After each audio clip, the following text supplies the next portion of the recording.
Welcome to World of Monsters, I'm Monster Master Arthur, and here we find ourselves again discussing facehuggers and what they would impregnate. And to begin, I don't think impregnate is the greatest term in this situation, but it definitely points us in the right direction of more or less, could a facehugger implant an egg, if you so believe, or embryo into a zombie? And my quick answer is, well, first we have to consider what's canon and to who what's canon. So if you're a person that views the first Alien movie or first and second only as canon, definitely the answer is no, because there's no evidence. If you consider more movies, well, then we'll talk about it. If you consider the whole universe of Alien and Alien vs. Predator, all the extended universe, then it's a maybe. But the argument begins at Aliens 3, where we have the ox that was impregnated by a xenomorph. And there's speculation around that, but that's all it is, guys, is speculation of what happened before we got to the scene where we saw the ox and the alien coming out of its corpse, because it was already dead. So without knowing further of what happened and looking at all the evidence in all the movies and even the comic books, I came to the conclusion that the answer is no, because there's just no evidence. There's speculation going on, but there's speculation both ways, and there are more hints pointing toward that they wouldn't. Also, Alien 3 was a bit messy, not only because of that scene, but other scenes, but as well as that scene being a replacement for a previous scene, which in fact showed a xenomorph bursting out of a dog, not the ox. And even that whole situation didn't really line up with everything, but that's also why that xenomorph is the size it is the rest of the movie. So it's up to you if you want to consider the newer edition or the older edition as canon and how you want to figure all that out. And so an important question here, is a facehugger willing to kill its host?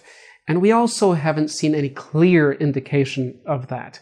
Not yet. New things come out, but not to this date. We've seen that it grasps harder and things like that, but that just indicates that it's fighting for its life's sake to impregnate that host, as that is its whole purpose. It's not looking to destroy that host. Now, some people will argue that it just prefers live hosts, and if it's too much of a struggle, they will kill it. But again, we haven't seen indication of that. And so the purpose of that argument would be that the host would be used for infiltration, subterfuge, or for the host to be deceitful to get into a better position for the hive. And therefore, these two, infiltration and subterfuge, would be to better infest. And the third one would be to eat. Now, in the extended universe out there is a moment where a fanatic allowed a facehugger to attach themselves to him.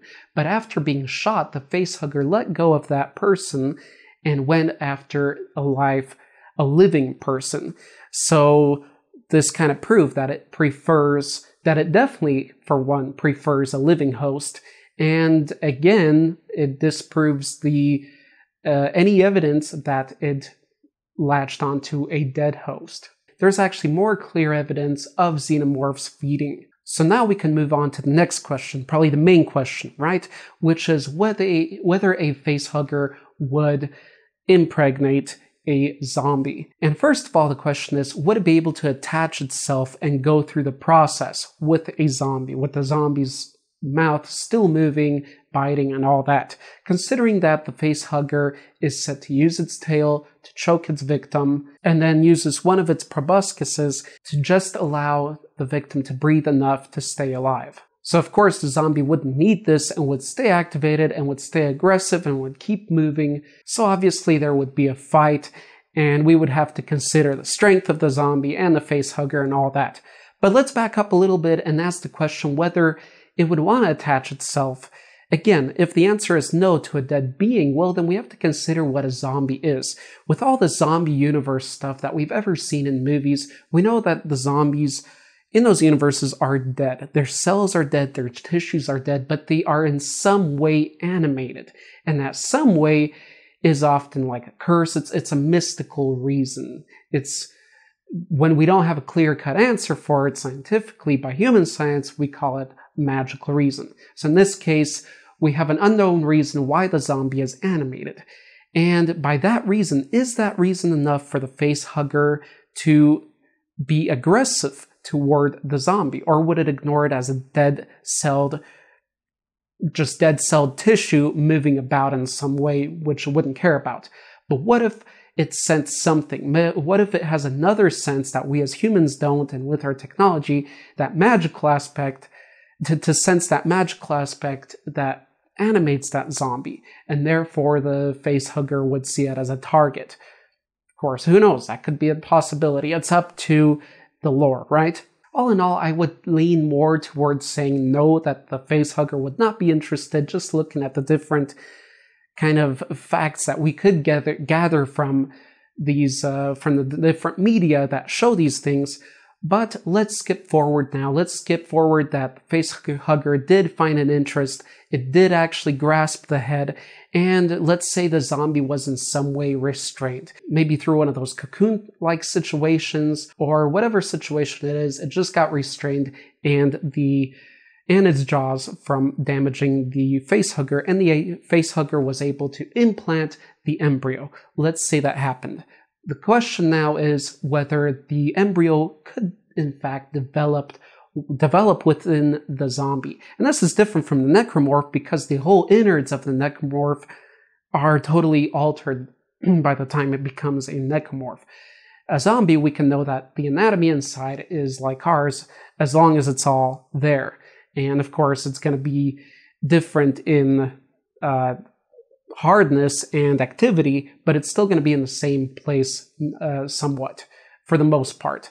Now comes the question of how does the whole process of the embryo and pulling in its nutrients work? Because as I mentioned in my necromorph video, in the corpse, there is still nutrients in the corpse. That's why we eat. Well, that's why people that eat animals eat dead animals. We don't eat live animals, we eat dead animals, because there's still a lot of nutrition. But in order for this embryo or egg to be able to survive, it would have to have some kind of umbilical cord, kind of straw type thing that would suck out the nutrients, or have a more active and aggressive absorption method. Therefore, it wouldn't have to depend on the actual host's body to work with it to feed it the nutrients, as we see with different animals on our planet that do impregnate hosts in this way, in a similar way. But it would have to be the actor in the situation. It's not the correct term necessarily, but the more active one, the aggressor in extracting and getting those nutrients. So it would have to pull those out of the dead corpse in whatever way it would. And if it so worked that way, which we have no indication of how that works, and probably not, since facehuggers are not interested in corpses, therefore it's probably all set in the structure of the creature that would not be the way this works. So again, I would say this is a no. It wouldn't be possible in the alien universe from what we know, but if it would be able to work, this is how I would speculate that it would work. So let's say now that the embryo is able to pull in enough nutrients and enough DNA, enough cells with chromosomes and DNA to be able to extract the character, the being of the host, to now impact what that new xenomorph will look like. So what is that new xenomorph going to look like? Well, I think if we're talking about a human zombie, it's simply going to be a drone xenomorph. The basic looking xenomorph that we all know. A xenomorph based off a human host. That's it. It's just going to look like a regular drone xenomorph in the first stage after being a chest burster. But the question now is it going to retain that undead quality? And that's where it really gets interesting too, because we aren't ever really shown that xenomorphs themselves are totally living biological creatures, right? They're biomechanical, silicon-based. And then we don't know what animates the zombies. We don't know that the total work and life force that animates and works biologically if you even call it biologically, with xenomorphs. And that's where I kind of think of a fun crossover. Let's say a crossover between The Walking Dead and Alien. And let's say they find this one more element that animates the dead is also present and animates xenomorphs. That would be pretty cool. But definitely reaching out here and over speculating. But it'd be a cool thing if that like extra life force was a new thing we discovered in science. Life force is a very wrong and vague term over it, but if you can understand what my meaning. If you cut off a xenomorph's head, it's gonna be dead. So we know it's not a true like undead thing. So it doesn't really go too well with what I said, right? So I would say it all depends on the lore of the whole zombie animation thing, whether we can pin it down and it's explained in the movie or book to how it works biologically, that everything's animated, then maybe that would pass on. But if it's some weird curse or magical reasoning, then probably not. And it would just be a regular xenomorph drone based off a human host. So again, I would probably, if I was doing a book or a story about it, I would probably go with the idea that those abilities don't carry on. Of course, toy lines and things like that, they love when ideas go on like that because they can produce more and make more money. So let's not forget about that host now. Its chest was bursted, the chest burster came out, ran out, looked for another victim or whatever, and now the zombie's on the ground in whatever situation. Is it still animate? Is it still alive? Well, it's undead. It never was alive, so of course, if it has enough limbs, it's still going to be moving, and if it's released, it will be moving about with a big hole in its chest, right?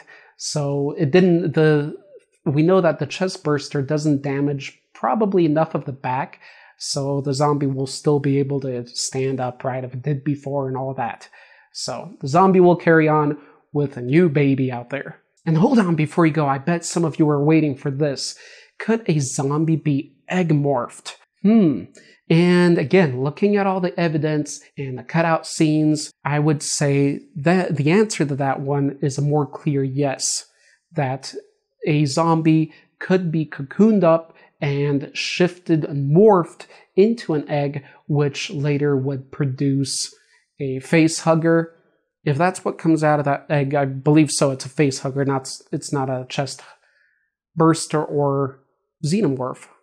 Well, I'm not quite sure, but I believe it's a face hugger, which would then proceed to implementing and carrying on to being a chest burster and then a xenomorph. So yes, I would say a zombie can be egg morphed with the result of a xenomorph, and a xenomorph, again, up to you. It can retain those zombie abilities or not. It would just be a regular human-based xenomorph, which is what I prefer to believe in. And all in all, this is interesting stuff, guys, because all of the Alien, even the expanded universe, it's all science fiction.